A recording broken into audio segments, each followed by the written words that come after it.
आपल्यापैकी अनेक जण हॉटेलमध्ये विविध पदार्थांवर सॉस टाकून आवडीने खात असतात. पण हा सॉस नेमका कसा आणि कुठे बनतो हे तुम्ही पाहिले तर तुम्हाला धक्का बसल्याशिवाय राहणार नाही. नवी मुंबईतल्या कामोठे इथे सॉस बनवणाऱ्या एका कंपनीवर मनसेने धाड टाकून पर्दाफाश केला. त्यानंतर हे भीषण वास्तव समोर आले. निकृष्ट पदार्थापासून हा सॉस तयार केला जात होता. इतकेच नाही तर त्यासाठी वापरले जाणारे पाणीही दूषित होते. या कंपनी विरोधात मनसेने FDA कडे तक्रार केली असून त्वरित कारवाई करण्याची मागणी केली आहे. नागरिकांच्या आरोग्याशी खेळणारा हा व्हिडिओ सोशल मीडियावर सध्या चांगलाच व्हायरल होत आहे. जय महाराष्ट्र. मी समीर रघुनाथ पवार, जिल्हा संघटक जनहित विभाग अध्यक्ष पनवेल महानगर. आज आपण कामोठ्यामध्ये एक सॉस बनवण्याची कंपनी आहे. तिथे चिल्ली सॉस आणि सोया सॉस हा मोठ्या पद्धतीने उत्पादन केलं जातं आणि ते उत्पादन तितक्या निष्कृत दर्जाचं केलं जातं हे तुम्हाला दाखवण्यासाठी आम्ही इथं आलेलो आहे. चला तुम्हाला आतमध्ये तुम्हाला दाखवतो काय ते चालू हे बघा, ही कंपनी आहे. आता या लोकांनी आम्ही आल्यानंतर साफसफाई करायला चालू केलेली आहे. रेंज करा. हे बापू साफसफाई झाली पाहिजे. आता ही साफसफाई चालली आहे.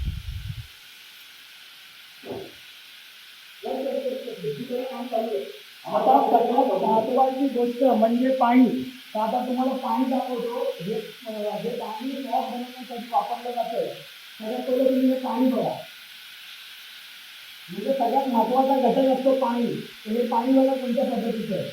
हे आमची सरकारी तुम्हाला पाणी दाखवत आहे 1-1 ड्रममध्ये. या पाण्यामध्ये बघा चड्डी पण टाकलेली आहे. या पाण्यामध्ये चड्डी आहे. तो दुसरा विषय महत्वाचा राहिला. आणि त्याच्यानंतर इकडे या सगळ्या गोष्टी आहेत ना, काय सरकतं माझ्या तर सांभाळून चालावं लागेल. आता तुम्हाला दुसरा महत्वाचा घटक दाखवतो, चिल्ली पावडर. ही चिल्ली पावडर याचं नाव काय, सेबुन स्पाइस म्हणून ही चिल्ली पावडर आहे इथं. तर ही चिल्ली पावडर आहे ना, ही पण आता घाणेरड्या जागी ठेवलेली आहे. कोणत्याही पद्धतीचं त्याला साफसफाई नाही आहे.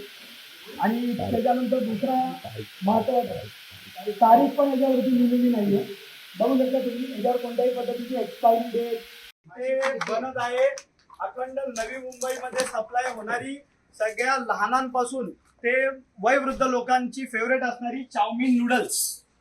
या इकडे ही चाऊमिन नूडल्स कोणत्या अवस्थेत बनते. पाणी बघा, चाऊमिन नूडल्स साठी जी पाणी वापरलं जाते ते पाणी बघा. सगळ्यात पाणी बघितलं. आता सगळ्यात महत्वाचा इन्ग्रेडियंट आहे जो मैदा. त्या मैद्यांवरती मास्क्या बघा. मैदा मशीन. त्यांना कोणत्याही पद्धतीचा अशी स्वच्छता असावी अशी कोणत्याही पद्धतीची त्यांनी काळजी घेतलेली नाहीये. आता अजून तुम्हाला पुढे दाखवतो. नूडल्स बघा. हे नूडल्स पण भरल्या जातात पाकिटमध्ये. हे कोणत्याही पद्धतीचा विचार करत नाही. आणि हा इकडचा बॉयलर बघा, ज्याच्यामध्ये हे बघा, हे तेल बघा, काळं म्हणजे आपण इंजिन ऑइल वापरतो ना त्या पद्धतीचं तेल झालंय ते. आणि या ह्याच्यामध्येच नूडल्स फ्राय केली जाते. पुढे आहे बघा ना, आणि ते मैदा पण वापरलं जातं तेही बघा. बघ लाटून ठेवलाय मैदा. आणि त्याच्यानंतर ही नूडल्स जी मोठ्या प्रमाणामध्ये बनवली जाते ती इथं ठेवले बघा. ही अशी नूडल्स इथं पेरून ठेवलेली आहे. त्याच्यावरती कोणत्याही पद्धतीचा स्वच्छता किंवा हायजीनचा पण त्यांनी लक्ष दिलेलं नाही. सगळं पॅकिंग होती. पॅकिंग बघा. आतमध्ये नूडल्स तळलेत ना, ते दाखव. इथून कंटिन्यू. ही पॅकिंग करायची जागा बघा कशी आहे. हे बघा, हे पॅकिंग होते इथे नूडल्स. आणि तुळवले जातात पॅकिंग. आणि ह्या नावाने ही कंपनी कार्यरत आहे. आणि हीच कंपनी फक्त कामोठ्यात नव्हे तर कामोठ्याच्या आजूबाजूला जे पनवेल महानगरपालिकेच्या हद्दीत जसं नवी मुंबईमध्ये किंवा खारघर वाशीपर्यंत ह्यांचा माल जातो. आणि ह्या पद्धतीचा माल आपण खातोय. ह्याच्याने आपल्या जीवाला किती धोका निर्माण होईल आपण विचार केला पाहिजे. आणि अशा पद्धतीची गोष्ट असून देखील कोणत्याही पद्धतीची कारवाई अद्याप यांच्यावर झाली नाही, हे आश्चर्यकारक आहे. आणि ही कंपनी आजची नाहीये, फार वर्ष झाली या कंपनीला. आम्हाला हे जी आज तक्रार आल्यानंतर लगेच आम्ही इथं धाव घेतलेला आहे. आणि प्रत्यक्षात आल्यानंतर हा चित्र म्हणजे भयान चित्र आहे.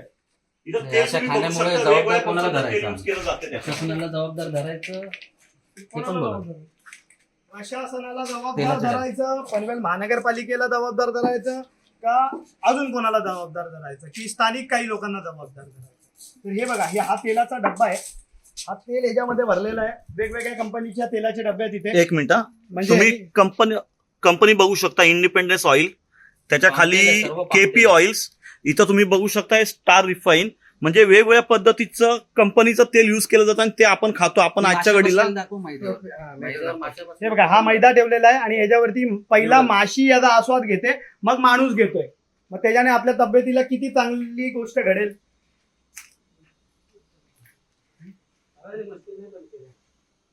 ते पळून गेले ते. पळून गेले. आणि पळून गेले ते. त्यावेळेला आम्ही इथे आलो त्यावेळेला जे इकडचे वर्कर्स होते ते सगळे त्यांनी इथून पळ काढलेली आहे. कारण त्यांना कळलेलं आहे की त्यांची चुकी आहे. चुकी नसती तर एवढा मोठं साम्राज्य, घाणीचं साम्राज्य ठेवून ते पळाले नसते. तर ते गुन्हेगार आहेत म्हणून ते इथून पळ काढलेलं आहे त्यांनी. पण आम्ही पण त्यांना सोडत नाही, कारण की सामान्य नागरिकांच्या जीवाला धोका जिथे असेल तिथं महाराष्ट्र नवनिर्माण सेना आवाज केल्याशिवाय राहणार नाही. आणि सामान्य माणसाला हे खाद्यपदार्थ चांगल्याच पद्धतीने मिळालं पाहिजे. त्याच्यासाठी आम्ही सगळे महाराष्ट्र सैनिक जमलोय. आणि ह्याच्यावर जर कुठला चाप नाही बसला तर आज आम्ही 10 जण आलेलो आहे. इथे 200 जण उभे राहतील. प्रशासनाने कारवाई नाही केली तर आम्ही आंदोलन करू त्याच्या संदर्भात. शिवसत्ता टाइम्ससाठी प्रवीण पाटील, उरण. दे धडक बेधडक वृत्त देणाऱ्या आपल्या शिवसत्ता टाइम्स न्यूज चॅनलला लाल बटन दाबून सबस्क्राईब करा आणि बेल आयकॉनला क्लिक करायला विसरू नका.